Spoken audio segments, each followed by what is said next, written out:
Ingram Smith, Bud Elliott, back again for another episode of the Nolecast. And Bud, always fun to get behind this microphone and press record, but it is something different when it is the episode before Miami game. So one of the more enjoyable episodes of the year, and hopefully we'll have a episode on the back end of this one that's just as enjoyable. But we'll jump into the preview here. As always, thank our sponsors, Tarpon Cellars, wonderful wine company that we've been so fortunate to partner with. Nolecast is the coupon code for 20% off, and Charlie Park. Charlie Park is Tallahassee's best rooftop bar, and whether it be a game weekend or a weekend where the Noles are on the road, we would encourage you to go by there and particularly to make reservations for their Sunday brunch. That's charlieparkrooftopbar.com. And with that, Bud, let's get into it.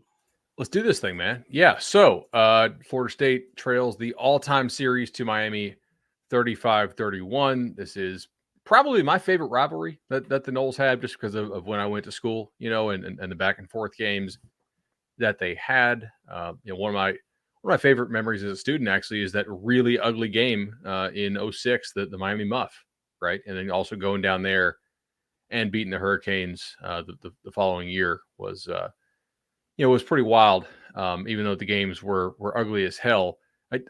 Even though we do acknowledge Miami leads the all-time series, I think it is fair to point out that Miami does not lead the all-time series post desegregation of college football. So they have a lot of real ancient victories. We rag on Miami about their championships being in the VHS era, which they all were. Although I guess we had DVDs in 2001. Yeah, we did. Yeah, because that was I went to college freshman year 02, and disproportionate amount of stuff in space was devoted to DVDs, and those things were just 4 years, but from being obsolete. So I guess one of their championships is in the DVD era, but a lot of their wins in this series are definitely in the black and white TV era, in the just way back in the day, talking about like in the 50s.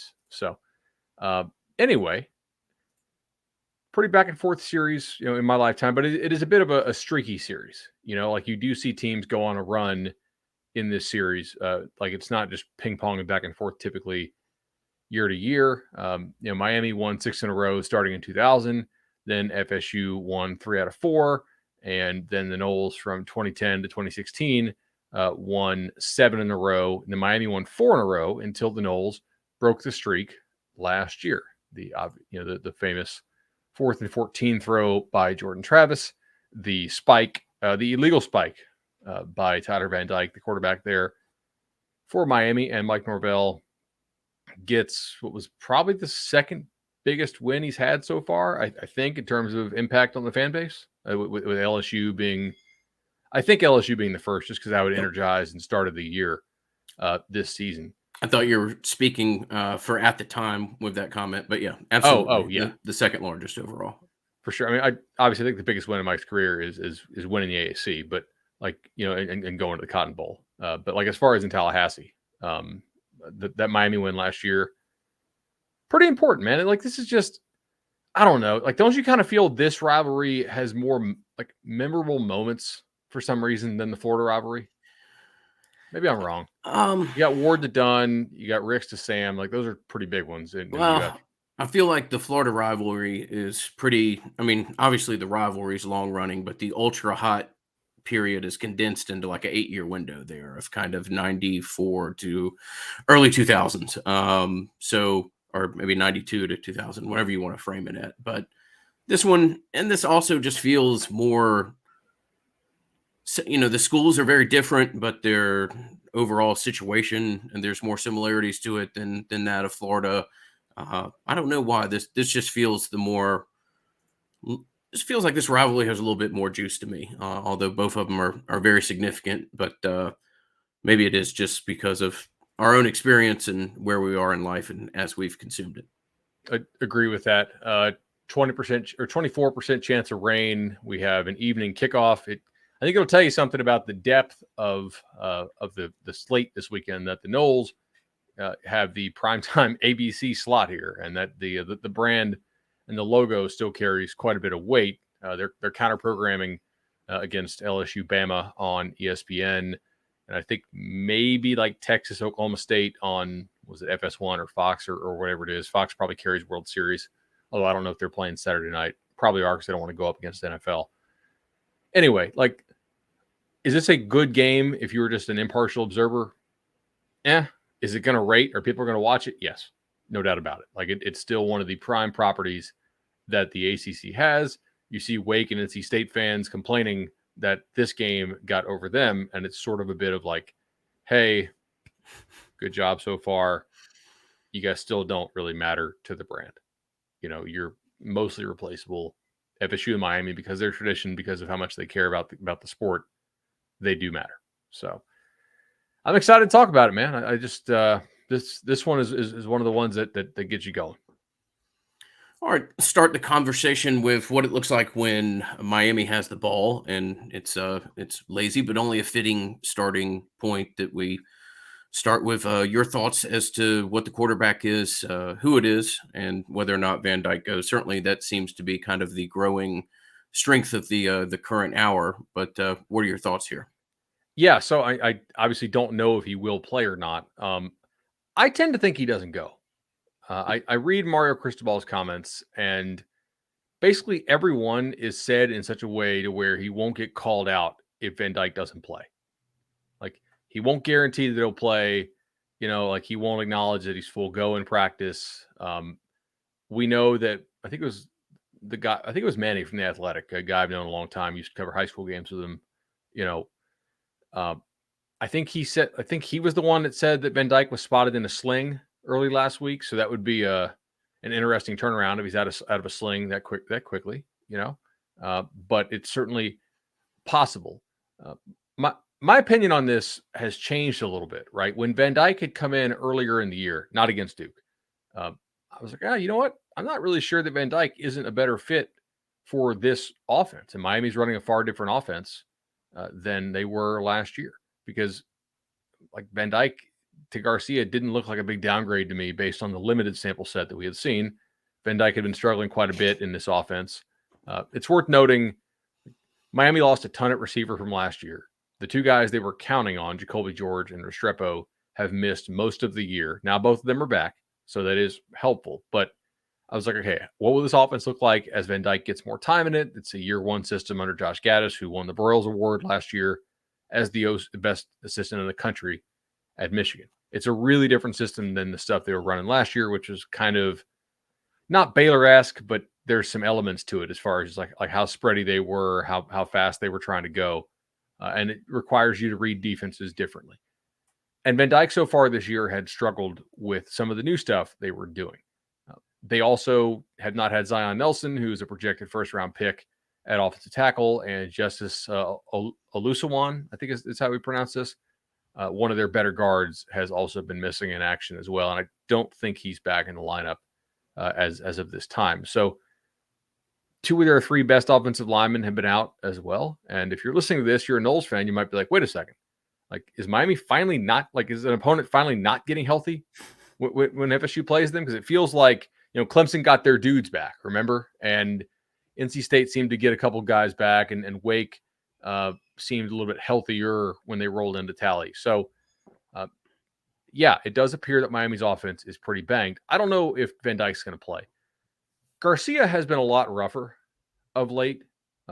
He turned the ball over multiple times against Duke, and some of those were just not fluky. Like, he's clearly not reading defenses to the point you'd want him. Now it's it's a relief appearance for him. He had to come into the game when Van Dyke got hurt. He also really didn't play all that well at Virginia. Now, Virginia has a damn good coverage defense. Like, I think there's some things they don't do very well, but UVA has good corners. Like, UVA's corners are better than the Knowles corners.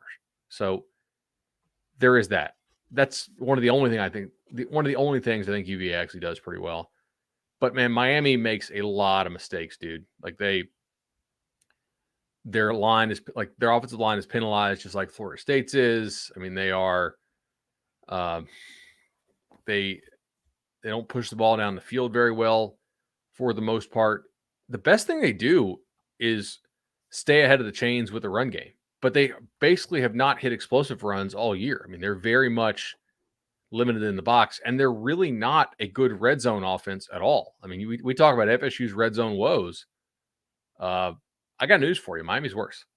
Oh, I think their longest run this year's 25 yards, 26 yards, somewhere in that area. Not explosive at all, and exceptionally sloppy, regardless of who the quarterback is. I was listening to one of these projection shows, and a guy brought up the point that Miami is 90 points worse than the consensus spread this year, which is worst in the country. That's pretty incredible. I think I've And been certainly a against large them part of 4 or that is 5 injury. times on cover 3. Yeah. Yeah. Some of the models did not catch up to them as quickly as like the eye test would. Mhm. I'm like, yeah, I'm taking Duke. I'm taking North Carolina. Like, those were. I agreed with you there.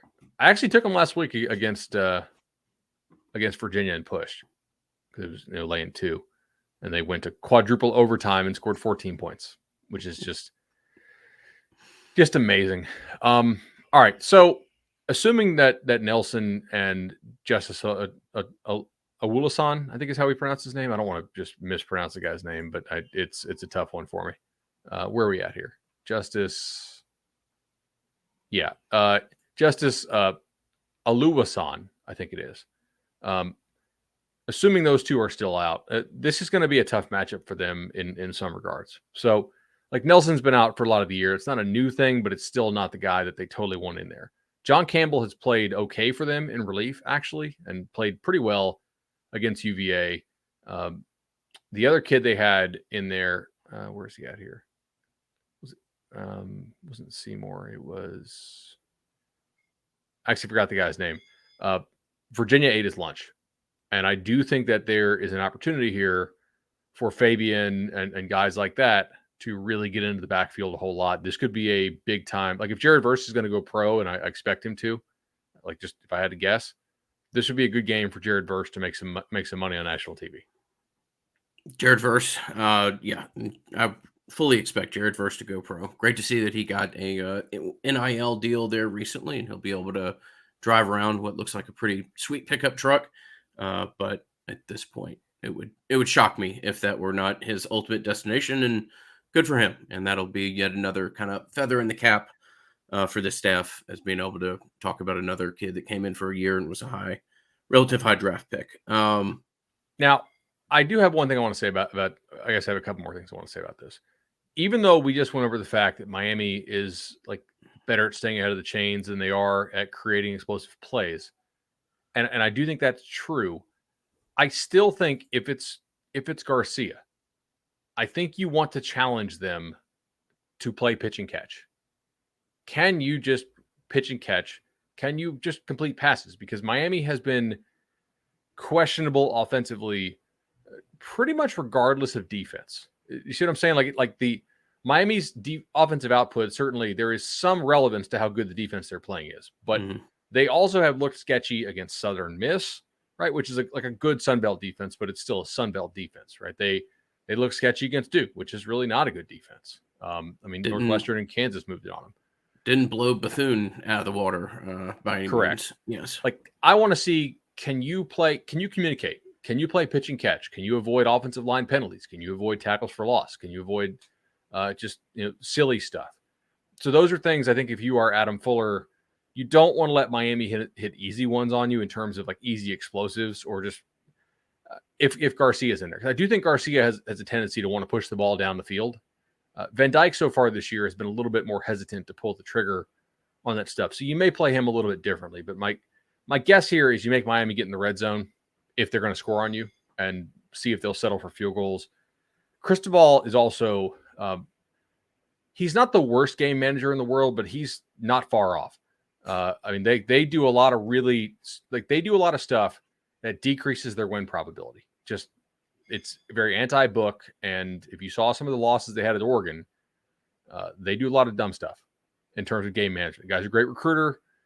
They do a lot of ill-advised punting. They kick a lot of short field goals, which absolutely decreases your chance to win the game. If you're FSU, let them all day. Cool. You want to punt the ball from the 40? Take it. Want to kick a field goal from the 7? Yeah. Awesome.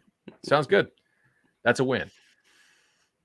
If it's Van Dyke, maybe you bring the house after him a little more. He's really kind of struggled with pressure at times this year. Um, Player wise, to know they've been feeding Parrish a lot more. Like I think he's been pretty damn good for them running the football. Knighton has been a bit of a disappointment for them so far. Mallory is by far their leading like receiving target. He's their tight end. Has struggled to stay healthy. They said he's good for this week. I mean, look, Restrepo and George, I think, are a quality tandem at receiver, but they just haven't played together in a lineup, but for, I think, one game. So maybe two, I guess, if you count Bethune. Oh, no, George was suspended for Bethune, right? So anyway, like, I think you make those guys prove that they're on the same page with Garcia and certainly with Van Dyke if he's in there. But I mean, if you're Adam Fuller, like this is an offense that you should hold to something in the teens, unless you have some kind of really short field to defend type thing.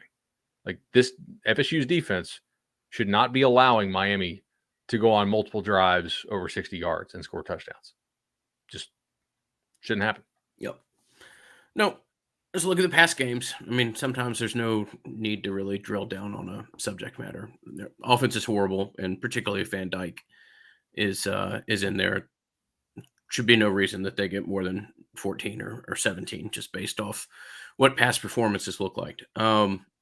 Before we move over to the other side of the ball, want to thank our friends at Legendary Home Loans. 844 FSU Loan. 844 FSU Loan is the number there. Working with Shannon and Chad has been our pleasure over these past 3 or 4 years, however long it's been.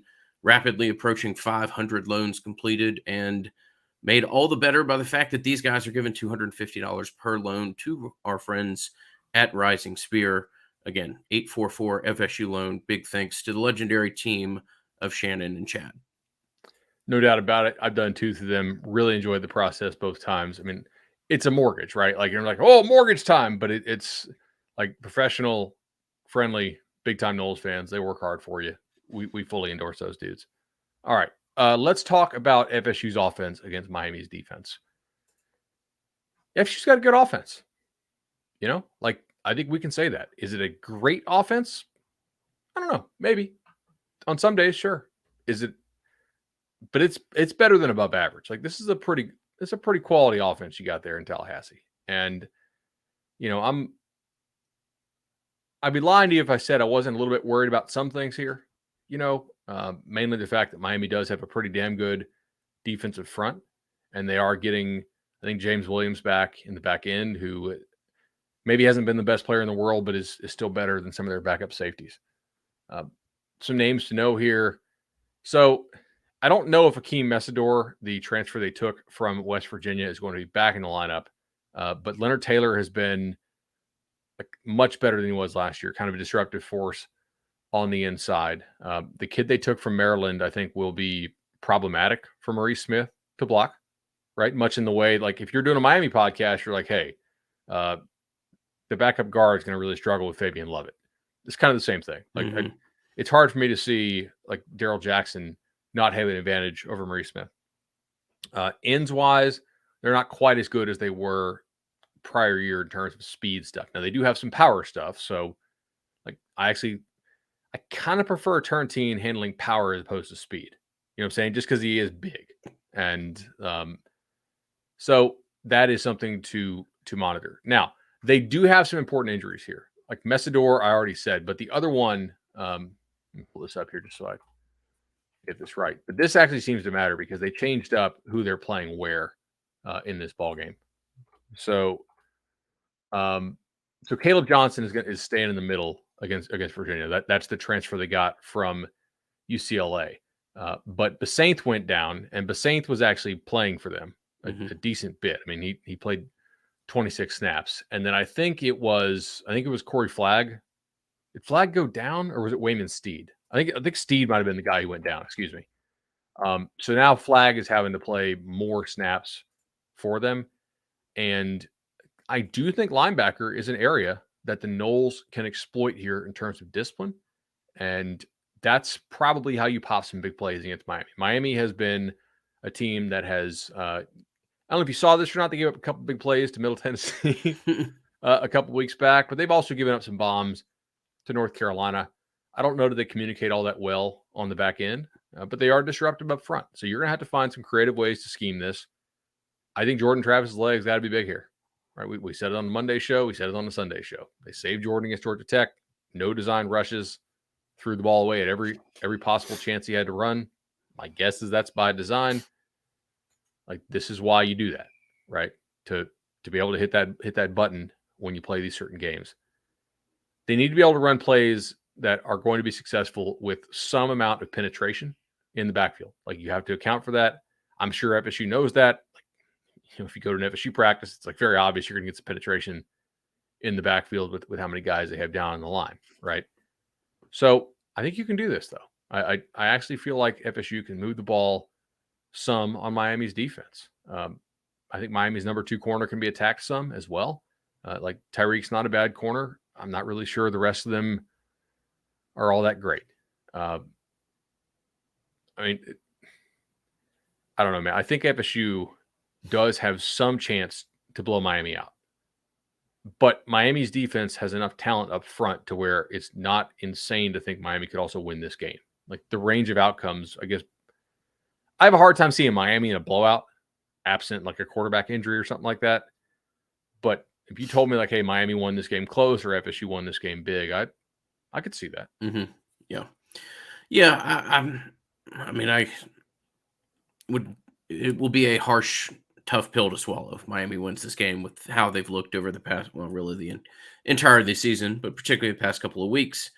To what you're saying there, you really think Florida State should be able to have success kind of as they choose. And if they cannot get the run game started, certainly should be able to establish a pass game. And as we've mentioned, this is the game to just let it rip with Jordan and let him be the threat that he can be and not worry about tomorrow. So, Totally.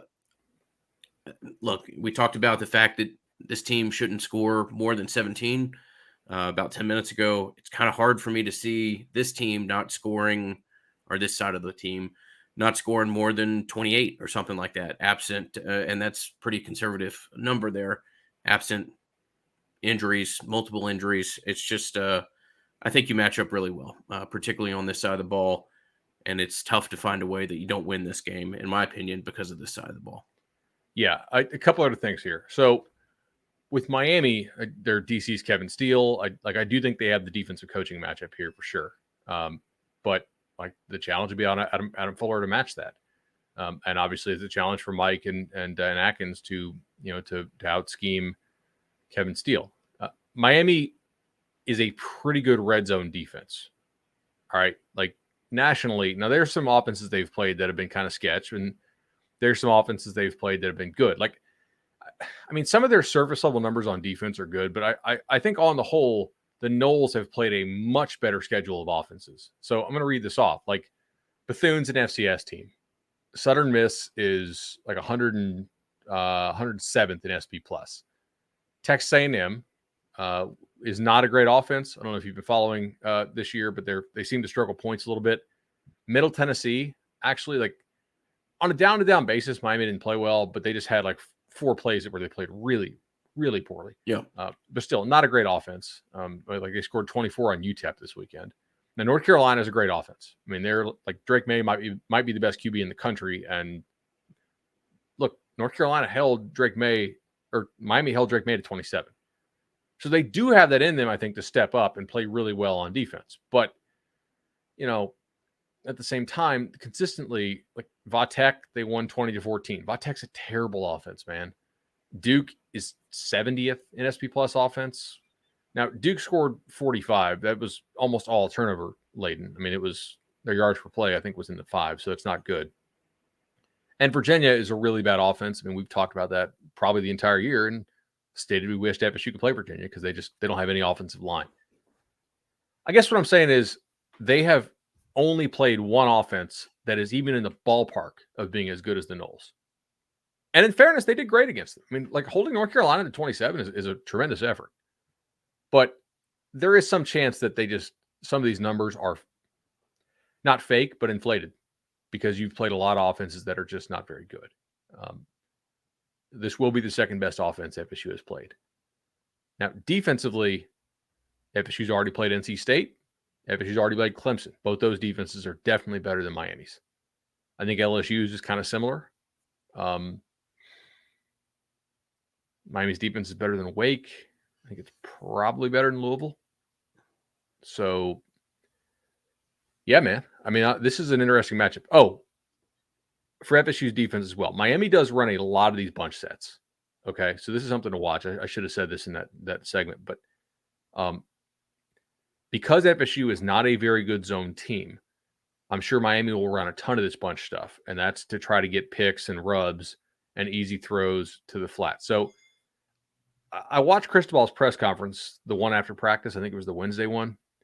And he said something, and I don't know if it's like a subtle dig at what FSU is doing or if he just really believes this. But he said he thought FSU's defense communicated extremely well.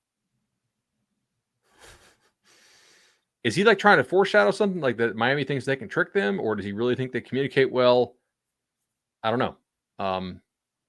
But you will have to communicate well in this game because Miami knows you like to play a lot of man stuff. I'm sure you'll check a little bit, but they will try to force you into like some situations where it's not good to be in man. But generally, I feel like playing off man, like FSU likes to do, is a decent strategy against this team. Oh man, you ready to throw a prediction? Yeah, I think we could do that. What do we got here? You want to go first or second? I'm going 34-13, bud. Got it. I may be a little high on the sauce, but I really think that's don't see a way that they get anywhere really north of that number, 17 at worst. So yep. I'm gonna go 28-20. I think that Miami's a good red zone defense. I think they can cause FSU some problems up front, and I don't fully trust Adam Fuller's defense. So, like I said, they should, like, if they do a good job, they should hold them under. But like until I see it, I'm not really trusting these guys. Yeah. But I do think there's blowout potential there, man. Like even with the 28-20 prediction. Also, like, we don't know if Van Dyke's going to play. That probably changes this. Like if right now FSU is like a 7 or 8 point favorite, or 7.5, 8. If Van Dyke plays, this number will go under 7. Like FSU will be under a touchdown. Mm-hmm. If he's officially ruled out, it won't get to 10, I don't think, but it might go to like 9. So, I hope your prediction's right. Oh, we'll see. We'll see. We'll thank our friends at Congruity, as always. Been a fantastic addition for us in our business, as well as it has been for my business up here in Atlanta. Fantastic people, fantastic products and offerings of services. Matt Lewis is a fantastic person to work with, as we're fond of saying. So a whole lot of fantastic and a whole lot of Florida State has led this to be a great partnership. CongruityHR.com is the website. If you want to reach out to myself for a third-party introduction with Matt, please feel free. But again, thank you to our friends at Congruity for making this podcast possible. Who do we have this week in Prize Picks? Are the Prize Picks up yet? They are. So I've got all of the Florida State ones here listed. I'll run through them real quickly. Travis pass completions at 23.5. Travis pass yards at 260.5. Fantasy score of 20.5. Wilson, 3.5 receptions, 60.5 yards, 11.5 fantasy. Pittman, 40.5 yards. Ontario Wilson, 44.5 yards. So we do not have a Jordan Travis rushing yards yet. Don't have that. Don't have the combo pass rush either. No. All right. I think you have to go Jordan 20.5 over here for fantasy points. I mean, like you can score 20 points. You can score like 21 points in real life and get over 20.5. That to me sticks out. I do think that Miami is somewhat vulnerable to passes in the sort of like short intermediate zone, given who they have at receiver and more importantly, who they do not have at receiver. So, or excuse me, not receiver, at linebacker. Pittman is a guy who could work that underneath area for you and probably also work some screens.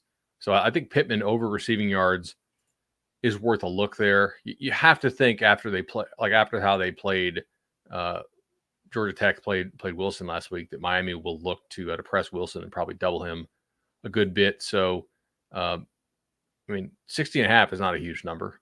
It wouldn't shock me if he went over, but that's not the one that I'm like immediately looking to attack. That's 20.5 for Jordan. I think is something that I think that's worth a look for sure. Yeah. I'll go back and look at it. I might take the under on the 23.5 completions. It seems a little inflated, but we'll have our Nolecast tweet out either Friday or Saturday morning. Appreciate the wild amount of support that we've had on this partnership. Been a whole lot of fun, and it has made these games all the more enjoyable. So, promo code Nolecast for your 100% deposit match bonus. We will have those out for you as well later in the week.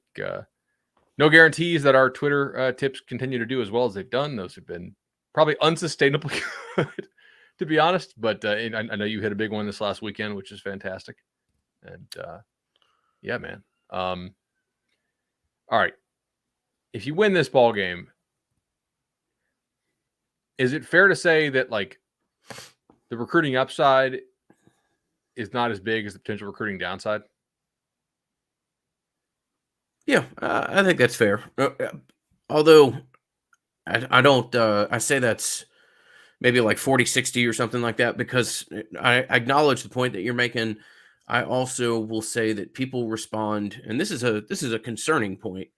People respond so overwhelmingly tied to the fate of this game with how they look at a coach's trajectory, where they decide to contribute to the program.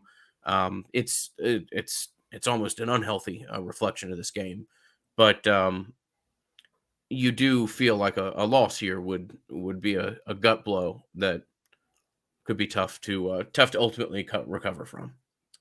Agreed. Although I guess the one counter would be, if you win this game, what it allows you to potentially do is, if you go continue to play well and stay healthy and probably get a couple breaks, there is a chance you could finish 9-3, right?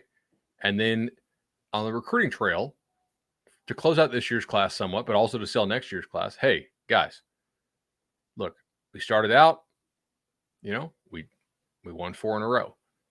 Then Jordan got hurt. A bunch of guys got hurt. We had a really tough month of October. We had to get to that bye week. We got healthy.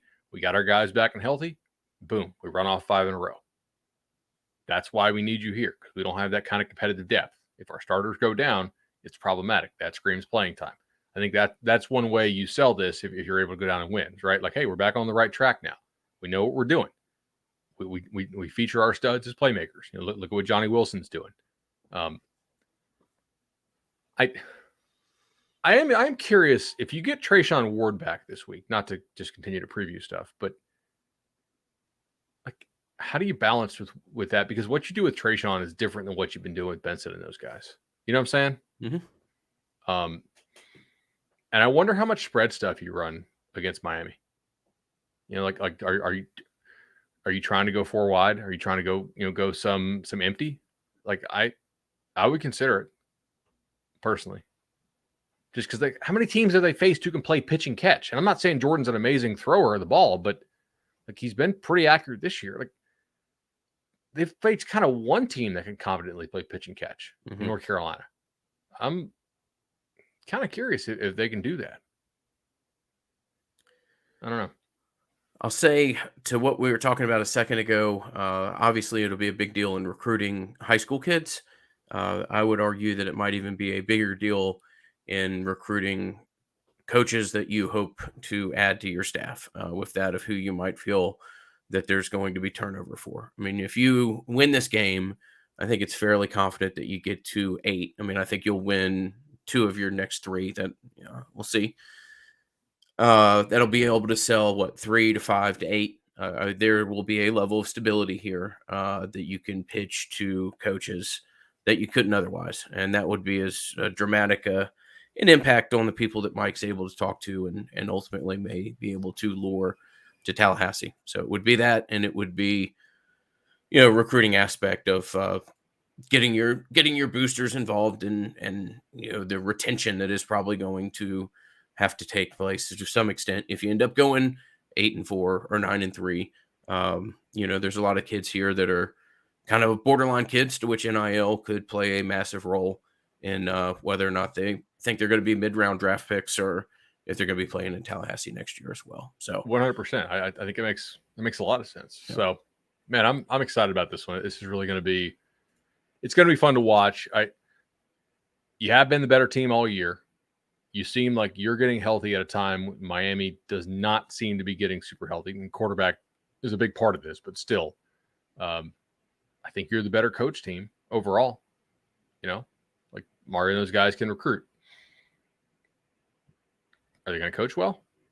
I don't know. They're like their two biggest games last year against Utah, they got smoked at Oregon. So, and I don't think Utah was like that much of a better roster than Oregon was.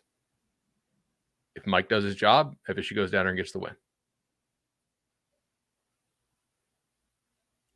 FSU goes down there, gets the win comfortably. If this goes according to script and it goes according to what the rosters look like. So here's to it, man. Here's to what is hopefully a fun instant reaction podcast. And hope you all enjoyed the preview. We'll look forward to a conversation on Saturday evening. And here's to going out and getting win 6 against Miami. Thanks as always for your support. See y'all.